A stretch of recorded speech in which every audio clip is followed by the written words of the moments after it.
নমস্কাৰ ছাত্ৰ ছাত্ৰীসকলৰ কাৰণে এটা ভাল খবৰ লৈ আজি এই ভিডিঅ'টো আৰম্ভ কৰিছোঁ। যিসকল ডিগ্ৰী ফাৰ্ষ্ট চেমৰ ষ্টুডেণ্ট তেওঁলোকৰ কাৰণে একচুৱেলি ভাল খবৰ এইটো। যিসকল ছাত্ৰ ছাত্ৰীয়ে তেওঁলোকৰ মেজৰ আৰু মাইনৰ ছাবজেক্টসমূহ চেঞ্জ কৰিবলৈ বিচাৰি আছে তেওঁলোকে আজিৰ পৰা চেঞ্জ কৰিব পাৰিব।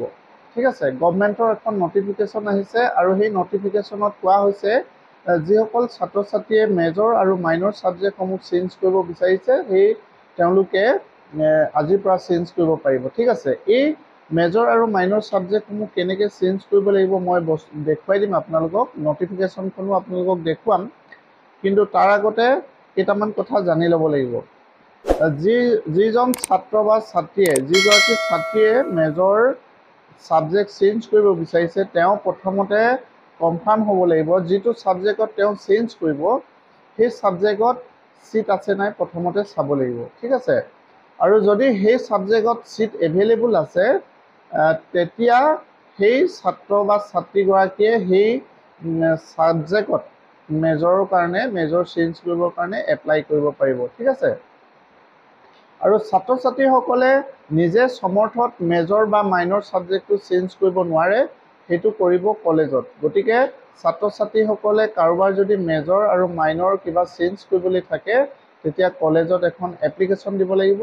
এপ্লিকেশ্যন কি বুলি দিব লাগিব যে মই মোৰ বৰ্তমান মেজৰ ছাবজেক্ট ছাপ'জ ছ'চিয়লজি, কিন্তু মই এডুকেশ্যনেল চেঞ্জ কৰিব বিচাৰিছোঁ, এই বুলি এখন এপ্লিকেশ্যন দিব লাগিব। আৰু সেই এপ্লিকেশ্যনৰ ভিত্তিত কলেজে সেই ডিপাৰ্টমেণ্টত যদি চিট এভেইলেবল থাকে তেওঁলোকে লগে লগে তাতে কলেজৰ যি প্ৰিন্সিপাল এডমিন লগইন আছে সেই প্ৰিন্সিপাল লগইনত গৈ তেওঁলোকে চেঞ্জ কৰি দিব পাৰিব। ছাত্ৰ ছাত্ৰীসকলে নিজে কৰিব নোৱাৰে এইটো কাম। আৰু যিসকলে মাইনৰ ছাবজেক্ট চেঞ্জ কৰিব বিচাৰিছে তেওঁলোকেও এখন এপ্লিকেশ্যন দিব লাগিব। তেওঁলোকে কিন্তু চিট এভেইলেবল আছে নাই এইবিলাক চাবৰ দৰকাৰ নাই, মাইনৰ ছাবজেক্টটোৰ কাৰণে চিট থাকিব আৰু দিব পাৰিব মাইনৰ। গতিকে তেওঁলোকে জাষ্ট এখন এপ্লিকেশ্যন দিব লাগে যে কি মোৰ মাইনৰ ছাবজেক্ট আছিলে পলিটিকেল ছায়েন্স আৰু এতিয়া মই কমিউনিটি ছায়েন্স বা ছ'চিয়লজি বা যিকোনো ছাবজেক্ট মই চেঞ্জ কৰিব বিচাৰিছোঁ, এই বুলি এখন তেওঁলোকে এপ্লিকেশ্যন দিব লাগিব। আৰু সেই এপ্লিকেশ্যনৰ ভিত্তিত প্ৰিন্সিপাল লগইনৰ পৰা সমৰ্থত গৈ কলেজে সেইটো চেঞ্জ কৰি দিব পাৰিব। মনত ৰাখিব, ছাত্ৰ ছাত্ৰীসকলে ট্ৰাই কৰি লাভ নাই। ছাত্ৰ ছাত্ৰীসকলে নিজে সমৰ্থত একো কৰিব নোৱাৰে, কাৰণ সমৰ্থত সেই সুবিধাটো ছাত্ৰ ছাত্ৰীসকলক দিয়া নাই। সেই সুবিধাটো সেইটো অকল কলেজেহে চেঞ্জ কৰি দিব পাৰিব। ঠিক আছে, গতিকে আজি ভিডিঅ'টো খুবেই ইম্পৰ্টেণ্ট। মই কেনেকৈ এপ্লিকেশ্যন দিব লাগিব বা কি প্ৰচেছ কৰিব লাগিব এই গোটেই বস্তুখিনি মই মোৰ কম্পিউটাৰ স্ক্ৰীণত মই দেখুৱাই দিম। কেনেকৈ মেজৰ ছাবজেক্ট চেঞ্জ কৰিব লাগে বা কেনেকৈ মাইনৰ ছাবজেক্ট চেঞ্জ কৰিব লাগে, এইবিলাক অৱশ্যে ছাত্ৰ ছাত্ৰীসকলৰ কাৰণে নহয়, এইটো এই প্ৰচেছটো কলেজৰ এডমিন প্ৰিন্সিপাল লগইনৰ পৰাহে হ'ব। গতিকে তেওঁলোকে কাৰোবাৰ যদি অসুবিধা হয় চেঞ্জ কৰিবলৈ তেতিয়াহ'লে এই ভিডিঅ'টো চাই তেওঁলোকে চেঞ্জ কৰি দিব পাৰিব। ঠিক আছে, ইয়াত দেখিলে আপোনালোকে সমৰ্থ ই-গভ লিখা আছে, user manual for how to change the major and minor disciplines. ঠিক আছে, ইয়াতে প্ৰিন্সিপাল লগইনৰ পৰা যিহেতু হ'ব, গতিকে ছাত্ৰ ছাত্ৰীসকলৰ লগইনৰ পৰা নহ'ব, প্ৰিন্সিপাল লগইনৰ পৰা হ'ব। এই প্ৰিন্সিপাল লগইনটো খুলি ল'ব লাগিব। খুলি লোৱাৰ পাছত এই মেনুখন ওলাব, আৰু মেনুখন ওলোৱাৰ পাছতে এডমিশ্যন বুলি যিটো অপশ্যন আছে, যিটো মডিউল আছে, তাতে আমি ক্লিক কৰিম, প্ৰচেছ কৰিম। প্ৰচেছ কৰাৰ পাছতে এই মেনুখন ওলাব। এই মেনুখনত লিখা আছে জুন, এইদৰে লিখা থাকিব UG জুন 2024-25 লিখা থাকিব। ইয়াত লিখা আছে, ইয়াতে প্ৰচেছ কৰিব লাগিব। প্ৰচেছ কৰাৰ লগে লগে আমাৰ এই মেনুখন আহিব। এই মেনুখনৰ লেফ্ট চাইডে ইয়াত দেখিছে আপডেট ডিটেইলছ, এইটো দেখিছে ন, ইয়াতে লিখা থাকিব আপডেট ডিটেইলছ। এই আপডেট ডিটেইলছটো ইয়াত লিখা থাকিব। আপডেট ডিটেইলছত আমি ক্লিক কৰিম। ক্লিক কৰাৰ লগে লগে ছাত্ৰ বা ছাত্ৰীগৰাকী এণ্টাৰ ফৰ্ম নাম্বাৰ বা ৰেজিষ্ট্ৰেশ্যন নাম্বাৰ যিকোনো এটা দিব লাগিব।